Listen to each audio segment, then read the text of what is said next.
오늘 주시는 하나님의 말씀입니다. 오늘 주시는 하나님의 말씀은 사도행전 4장 7절로 12절입니다. 사도행전 4장 7절로 12절 말씀을 교독합니다. 제가 한 절 읽고 여러분이 한 절 읽습니다. 이튼 사도들을 가운데 세우고 묻되 너희가 무슨 권세와 누구의 이름으로 이 일을 행하였느냐?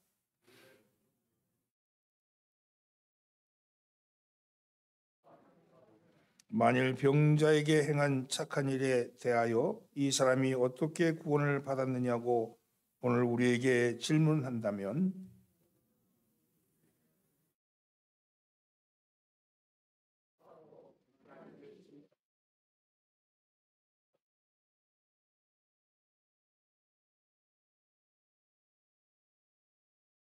이 예수는 너희 건축자들의 버린 돌로서 집 모퉁이의 머릿돌이 되었느니라.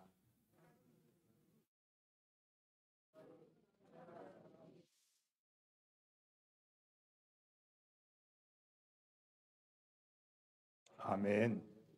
옆에 인사 나누시죠. 잘 나오셨습니다. 앞뒤로 인사하면서 은혜 받읍시다.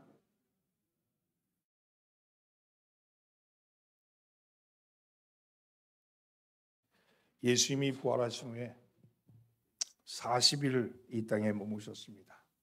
머무시는 동안 새로운 세상, 하나님 나라가 온 것과 그 새로운 세상에서 어떻게 살아야 할지를 가르치신 후에 승천하셨습니다. 그 후에 열흘이 지난 후에 제자들은 약속한 성령을 임재하심과 충만하심을 마가의 다락방에서 체험하게 됩니다. 제자들은 더 이상 골방에 머물러 있을 수가 없었습니다. 매일 예루살렘 성전에 나가서 주님의 부활하심과 새로운 세상에 온 것을 증거했습니다. 복음을 사람들은 불치병이 치유되고 율법에 얽매여 살던 낡은 사고방식과 외식하며 살아갔던 낡은 생활방식의 변화가 가져옵니다. 영적인 부흥과 아울러 양적인 부흥도 이루었습니다. 이것을 바라보고 있던 당시에 절대 권력을 했던 기득권자들은 사도들의 이러한 행태, 복음 증거하는 행태에 대해서 못마땅하게 여겼고 공포 분위기를 조성하며 사도의 행동을 막고자 애썼습니다. 지금 베드로와 요한은 성전 미문 앞에 앉아서 구걸하던 하체 장애인이 고침을 받은 사건 때문에 종교 기득권자들에게 잡혀갔습니다. 관리들과 장로들, 서기관들, 그리고 대제사장 안나스와 가야바와 요한과 알렉산더와 또 대제사장의 문중들이 다 모여 있었습니다. 그리고 그들은 베드로와 요한을 가두고는 그 가운데 세우고는 윽박을 지르기 시작합니다. 5절에서 7절 말씀이 바로 그 장면입니다. 이튿날 관리들과 장로들과 서기관들이 예루살렘에 모였는데 대제사장 안나스와 가야바와 요한과 알렉산더와 및 대제사장의 문중이 다 참여하여 사도들을 가운데 세우고 묻되 너희가 무슨 권세와 누구의 이름으로 이 일을 행했느냐? 너희가 무슨 권세로 또 누구의 이름으로 이 일을 행했냐? 여기서 너희가라는 뜻하는 펨마이어스는 너희 같은 자들이, 너희 같은 별별을 넘는 놈들이 이런 뜻이에요. 이것은 사도들을 비하하는 거죠. 비하. 이들은 사도들 정당한 심리 과정을 거치지도 전에 이미 인격적으로 무시하고 있었습니다. 그리고 사도의 행한 이 일에 대해서, 이 기적에 대해서 하찮은 것으로 여기고 있었습니다. 무슨 권세와 누구의 이름으로라는 표현은 사도들의 기적에 대해서 의욕을 표시하는 말입니다. 당국자들은 이 기적을 하나님의 이름에 근거한 것이 아니고 악신에 근거한 기적으로 매도하는 셈입니다. 마치 예수께서 귀신을 내쫓으실 때 빗대어서 귀신의 왕 바알셉을 힘입었다고 매도한 것 같이 이렇게 매도하는 거죠. 당시의 종교 지도자들은 사실 팩트를 알아보기 이전에 이미 누명 씌우기에 급급했습니다. 만약 악한 영의 힘을 빌려서 이러한 일을 행했다는 사실이 밝혀지면 사도들을 사형에 처할 수 있었기 때문입니다. 이러한 상황에서 베드로가 담대하게 예수 이름을 증거합니다. 이 10절 말씀입니다. 너희와 모든 이스라엘 백성들은 알라. 너희가 십자가에 못 박고 하나님이 죽은 자 가운데서 살리신 나사렛 예수 이름으로 이 사람이 건강하게 되어 너희 앞에 섰느니라. 베드로가 굳이 나사렛이라는 지명을 앞에 동원하면서 예수님을 소개합니다. 작은 촌동네 나사렛은 일반 백성들에게는 무시당하는 이름이었고 이 말 듣고 있던 산헤드린 공회원에게는 멸시의 대상이었습니다.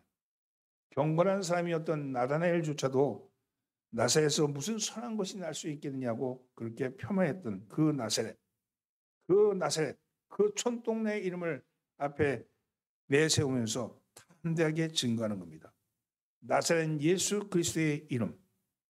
도대체 무엇이 불과 얼마 전까지만 해도 계집종 앞에서 3번씩이나 모른다고 부인하고 저주하면서 부인했던 그리고 도망쳤던 그 베드로가 이 겁쟁이 베드로가 이토록 담대하게 예수 이름을 선포할 수 있었을까요? 나사렛 예수 이름이 무슨 권세가 있기에 이렇게 당당해질 수 있었을까? 또 오늘 살아가는 우리에게는 그 나사렛 예수의 이름이 어떤 의미를 지니고 있는가 하는 것이 오늘 함께 나눌 말씀입니다. 나사렛 예수의 이름, 이것은 병자를 건강하게 하는 이름입니다. 그래서 병자를 건강하게 합니다. 예수의 이름이 우리의 질병을 치유하십니다. 10절 말씀 함께 봉독합니다. 너희와 모든 이스라엘 백성 알라. 너희가 십자가에 못 박고 하나님이 죽은 자 가운데서 살리신 나사렛 예수의 이름으로 이 사람이 건강하게 되어 너희 앞에 섰느니라. 사도행전 3장 6절 앞에 보면 나면서부터 못 걷게 된 사람을 일으킨 이름이 바로 나사렛 예수 이름입니다. 베드로는 성전 미문 앞에서 만난 나면서부터 못 걷게 된 사람에게 은과 금은 내게 없거니와 내게 있는 것을 내게 주노니 곧 나사렛 예수 그리스도 이름으로 걸어라 이렇게 명령했습니다. 그리고 베드로가 병자의 오른손을 잡아 일으키니 병자는 발과 발목에 힘을 얻고 걷기도 하고 뛰기도 하면서 성전으로 들어와 하나님께 영광을 돌렸습니다. 베드로는 은과 금이 없는데 내가 있는 것을 내게 주는데 내게 있는 게 뭐냐? 나사렛 예수의 이름이라고 말씀합니다.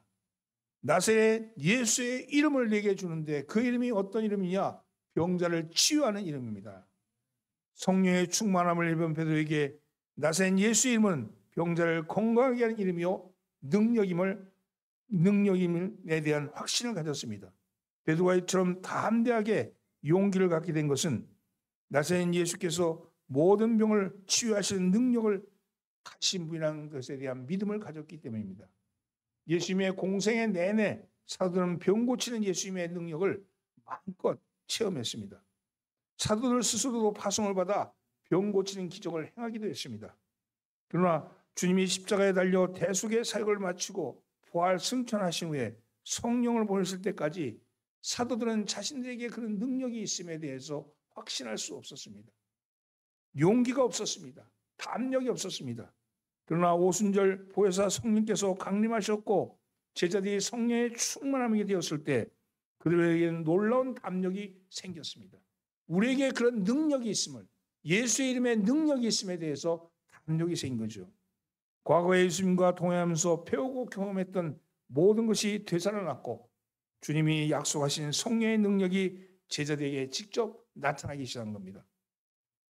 마가복음 16장 17절에 보면 주님이 부활하신 후에 제자들과 함께 식사를 나누신 후에 나누시면서 말씀하시기를 믿는 자에게는 이런 표적이 있다니 곧 너희가 내 이름으로 귀신을 쫓아내며 새 방언을 말하며 뱀을 집으며 무슨 독을 마실지라도 해를 받지 아니하며 병든 사람에게 손을 얹은즉 나으리라. 이렇게 말씀하셨습니다.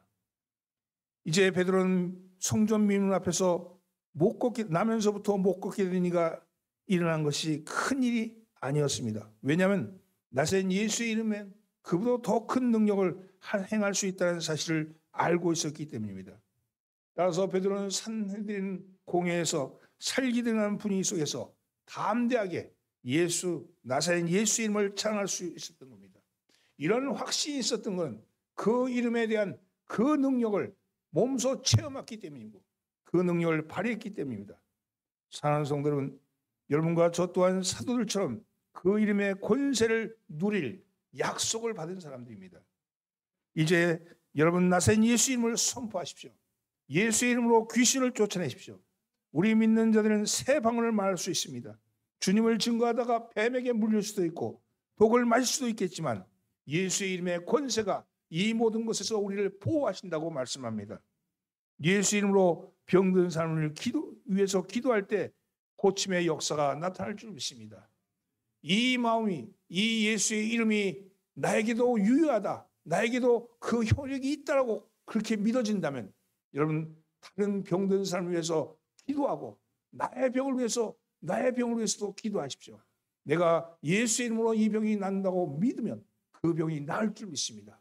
오늘 여러분 믿음의 역사, 놀라운 나사렛 예수 이름의 놀라운 역사가 여러분의 삶 속에서 이루어지기를 예수님으로 축원합니다. 예수 이름이 여러분에게 능력이 있습니다. 치유의 능력이 있습니다. 아멘.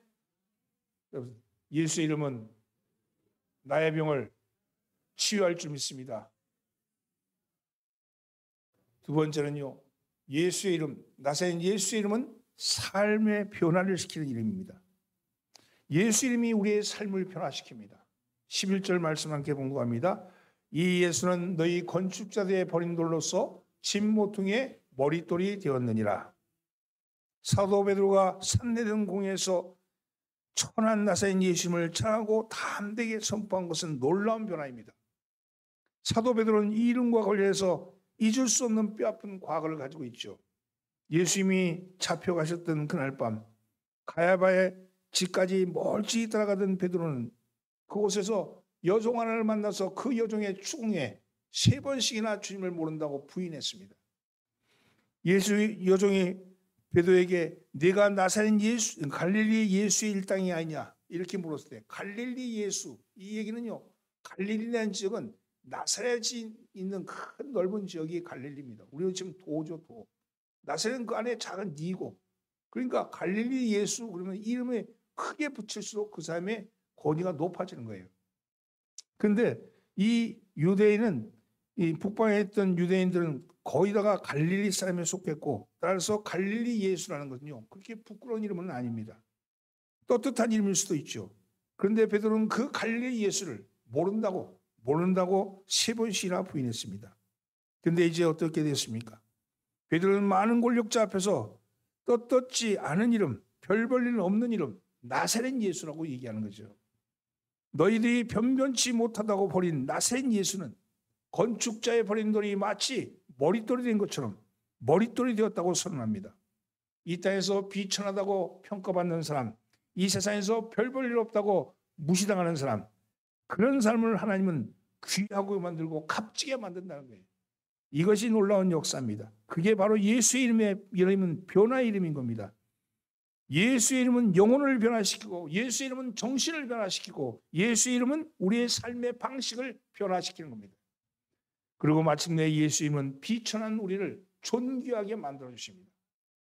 여러분, 십자가의 도는 역설적인 거예요. 역설적인 거예요.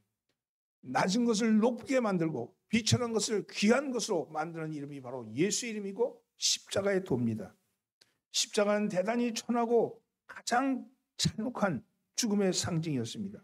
로마 시대의 십자가형은 노예들이나 반란자들에게 가는 가장 잔인한 사용 방법이었습니다. 십자가는 문자 그대로 저주의 상징이었던 거죠.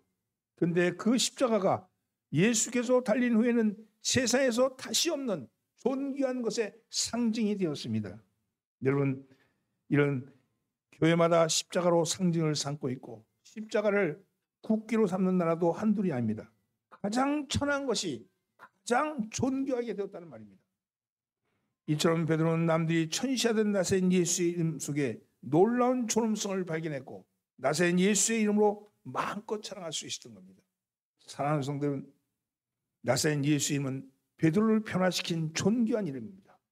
이 이름은 오늘 우리를 변화시키는 이름이 될 줄 믿습니다. 여러분, 그의 가치관이 변화되었고 갈릴리 예수 이름 속에서 참된 가치를 발견하지 못했고 부인했던 이 베드로가 적어도 이 이름이 이 나사렛 예수 이름 속에서는 참된 가치를 발견했던 것이죠. 오늘 나사렛 예수 이름 속에서 참된 가치를 발견할 수 있다면 우리의 신앙 자세는 베드로처럼 180도 달라질 수밖에 없는 겁니다. 오늘 여러분에 인해서 이 이름이 여러분 존귀한 이름이 되어서 여러분의 삶을 변화시키는 역사가 일어나기를 예수님으로 축원합니다. 영국의 비평가요 역사학자였던 칼라일은 만일 나의 직업이 나를 영화롭게 못한다면 내가 나의 직업을 영화롭게 하겠다. 내 직업이 나를 영화롭게 못한다면 내가 내 직업을 영화롭게 만들겠다. 이렇게 선언했습니다. 사랑하는 성도들은 베드로와 요한이 가진 것이라고는 나사렛 예수밖에 없었습니다. 은가금이 없다 할지라도 내게 있는 것을 내게 주노니 예수의 이름을 준다 그랬어요. 돈도 지식도 권력도 기술도 별로 없습니다. 그러나 예수의 이름이 드러나면 그 죽었던 것이 살아나고 낙심했던 것이 희망을 갖게 되고 절망했던 것에서 새로운 비전을 발견하는 역사가 나타나는 거죠. 이건 변화의 역사입니다. 오늘 여러분의 삶을 변화시키고자 한다면 나사렛 예수 이름을 여러분 속에 담그시기 바랍니다. 여러분 그 이름을 여러분들 속에 간직하시기 바랍니다. 그 이름의 역사를 믿으시기 바랍니다. 예수의 이름이 나를 변화시킬 것이다. 주님, 주의 이름이 나를 변화시켜 주옵소서. 간절히 기도하시는 여러분 되기를 예수님으로 축원합니다. 주님의 이름이 나를 변화시킵니다. 세 번째는요, 예수의 이름은 구원하게 하는 이름입니다. 여러분, 예수의 이름은 구원하게 하는 이름입니다. 예수의 이름이 우리를 구원합니다. 12절 말씀을 함께 공부합니다. 다른 이로서는 구원을 받을 수 없나니 천하 사람 중에 구원을 받을 만한 다른 이름을 우리에게 주신 일이 없음이라 했더라. 사도 베드로는 나사렛 예수 이름이야말로 구원을 얻을 유일한 이름이라고 담대하게 선포합니다. 베드로는 나사렛 예수의 이름 속에 놀라운 구원의 능력이 있다고 선포하는 겁니다. 베드로 사도의 선포 속에 나사렛 출신인 예수, 그분은 치유자일 뿐만 아니라 유일한 구원자라는 엄청난 내용이 들어있습니다.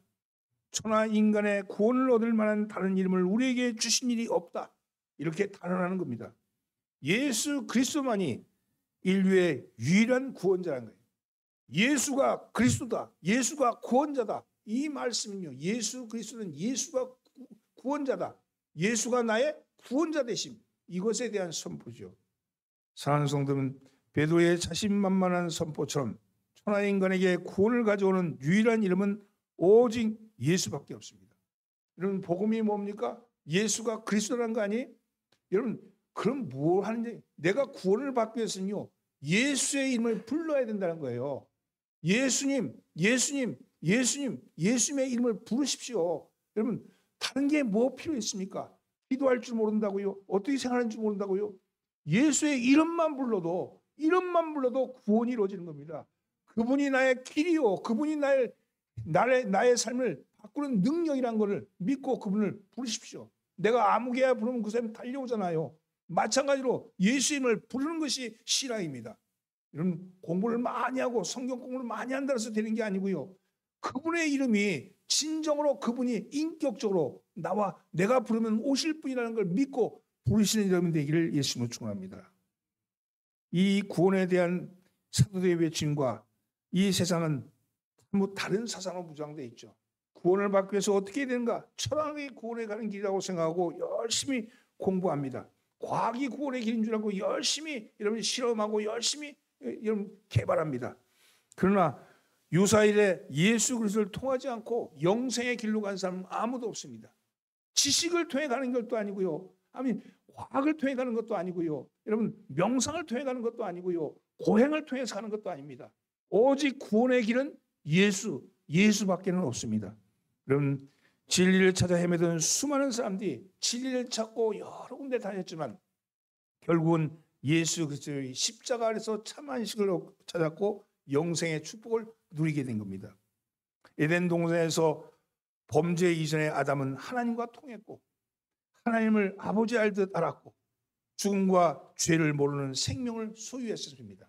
그러나 범죄한 후에는 하나님과의 대화는 단절되었고 하나님을 아는 일에 대해서는 영적인 백치가 되었고, 죄와 사망과 사탄의 권세 아래 짓눌려 살아가는, 그래서 에덴 동편에서 쫓겨나서 생명과 차단된 가인적으로 살아가는 그런 존재가 되고 말았죠. 여러분, 온 인류는 조상 아담을 통해서 삼중 상실하게 됩니다. 첫째는 하나님과의 교통을 상실했습니다. 두 번째는 하나님에 대한 지식을 상실했습니다. 세 번째는 마침내 영원한 생명을 상실하고 말았습니다. 그러나 마지막 아담으로 오신 그분은 상실한 인류의 모든 것을 회복시켜 주신 겁니다. 먼저 십자가로 하나님과 가는 길을 열어주셨습니다. 십자가를 통해서 하나님과 가는 길을 열어주셔서 하나님과 소통할 수 있게 되었습니다. 또 그분은 하나님께서 사람이 되신 분으로서 하나님께 대한 최후의 계시이며 진리가 됨을, 그분을 알면 하나님에 대한 지식을 알 수 있게 된다는 거예요. 눈에 보이지 않던 것이 보이는 것으로 나타나셔서 그 보이지 못하는 눈이 열려지고, 그래서 그분을 보게 됨으로 해서 하나님을 보게 된 거죠. 또한 마지막으로는 믿는 자에게 영생을 주심으로 생명의 회복을 이루어 주신 겁니다. 영생은 이미 예수를 나의 구주로 받아들이는 순간 우리 속에 와 있는 거예요. 영생은 우리가 사는 거예요. 그럼 죽음은 과정에 불과합니다. 영생으로 가는 길에 불과한 거, 문에 불과한 거예요. 쪽문 열고 들어가면 큰 방문 나오듯이 여러분, 큰 역사가 여러분에게 있기를 예수님을 축원합니다. 사랑하는 성도님, 예수 그리스도만이 구원에 대한 해답입니다. 진리는 두 가지의 길이 있을 수가 없어요. 예수님만이 유일한 길이요, 유일한 진리요, 유일한 생명입니다. 오직 한 길, 예수 외에는 구원의 길이 없습니다. 이것이 기독교의 대전제입니다. 이것은 기독교를 해서 좁은 문의 종교라고 얘기하기도 하고, 이런 좁은 길, 험한 길 같이 여기기도 합니다. 왜냐하면 다른 종교들은 여러 가지 길이 있다고 얘기하죠. 그러나 기독교는 오직 예수밖에 없다고. 그래서 편협한 종교라는 이름을 듣고 믿지 않는 사람들에게는 관용성이 없다는 얘기를 듣습니다. 그러나 2 더하기 2가 4가 하나밖에 없는 답이듯이 진리는 하나뿐입니다. 그 밖에 모든 수는 사실의 수가 아닌 것처럼 최후의 구원은 오직 하나, 그것은 예수밖에는 없습니다. 예수의 이름을 나의 구주의 이름으로, 예수의 이름은 예수가 그리스도다, 예수가 나의 구세주다, 이거에 대한 지식을 가지고 되는 게 아니라는 거예요. 그 지식을 담고 있다라서 구원이 이루어지는 게 아니고, 예수님이 나의 주님이라고 믿으십시오. 그걸 받아들이십시오. 받아들이면 내 속에서 역사합니다. 받아들인다는 건 뭐예요? 부른다는 거예요. 그분을 부르는 거예요. 내 영의 간절함을 가지고 그분을 향해 부를 때 그분의 이름이 능력이 나타나는 줄 믿습니다. 나는 예수의 이름이 저와 여러분의 유일한 이름이 되기를 예수님으로 축원합니다. 예수의 이름은 누구나 이 자리에서 소유할 수 있는 전철호의 기쁜 소식입니다. 예수의 이름은 누구나 소유할 수 있습니다. 여러분, 어떤 시대 어느 때나 특권을 가지고 있는 자만이 누리는 그런 시대죠. 여러분 다 서울대 가고 싶고 다 강남 살고 싶지만 누구나 갈 수 있는 거 아니잖아요. 특별한 사람들만 가는 거잖아요. 그러나 예수의 이름은 그렇지 않습니다. 누구에게나 그 이름을 믿고 부르는 자에게, 누구에게나 그 이름은 능력의 이름이 되고 그 이름은 놀라운 이름이 됩니다. 불치의 병에 치유받을 수 있고, 여러분 우리의 삶에 변화가 일어날 수 있고, 우리가 영생의 구원의 길을 나갈 수 있는 그 이름이 예수의 이름입니다. 여러분, 예수의 이름, 그 이름이 가진 역사가 여러분에게 있기를 바랍니다. 그분을 부르십시오. 그분이 오실 겁니다. 그분을 부르십시오. 그분이 여러분을 치유할 겁니다. 그분을 부르십시오. 그분이 여러분의 삶을 변화시켜 줄 겁니다. 오늘 낙심하고 절망하고 내 삶이 이것밖에 안 되는가 좌절하고 있을 때 그분을 부르십시오. 그러면 그분의 이름이 여러분을 새 힘을 줄 것이고 새 희망을 보여주는 역사가 나타날 줄 믿습니다. 오늘 그 역사가 오늘 이곳에서 일어나기를 예수님으로 축원합니다. 기도합니다. 주님, 예수의 이름을 부릅니다. 주님, 예수님의 이름을 부릅니다. 그 이름이 우리의 질병을 치유할 줄 믿습니다. 몸이 건조한 목적 없이 떠내려가는 삶을 살았던 우리의 삶이 목적 있는 삶으로 변화시킬 줄 믿습니다. 영혼과 육신을 구원시키는 이름이 그 이름인 것을 믿습니다. 우리 구주 예수님의 이름으로 기도합니다. 아멘.